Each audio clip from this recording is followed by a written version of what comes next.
اگر آپ ہیں یا آپ کا کوئی عزیز یا رشتہ دار ہے یا کوئی آپ کا جاننے والا ہے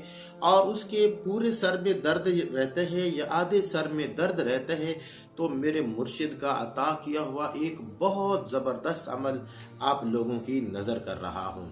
طریقہ یہ ہے کہ پہلے آپ 7 مرتبہ سورۃ الناس پڑھ کر مریض کے سر کے اوپر دم کریں۔ امید ہے کہ انشاءاللہ پہلی دفعہ ہی مریض کے جو سر کا درد ہے وہ ختم ہو جائے گا، اور اگر نہیں ہو رہا تو پھر دوسری مرتبہ 7 مرتبہ سورۃ الناس پڑھ کر پھر اس کے سر کے اوپر دم کریں۔ انشاءاللہ دوسری دفعہ امید ہے کہ بالکل بھاگ جائے گا، اور اگر پہلی مرتبہ بھی سر کا درد ختم نہیں ہوا اور دوسری مرتبہ بھی سر کا درد ختم نہیں ہوا تو پھر اللہ کا نام لے کر آخری مرتبہ 7 مرتبہ سورۃ الناس پڑھ کر مریض کے سر کے اوپر دم کریں، چاہے آدھے سر کا درد ہو یا پورے سر کا درد ہو، انشاءاللہ ہمیشہ کے لیے ختم ہو جائے۔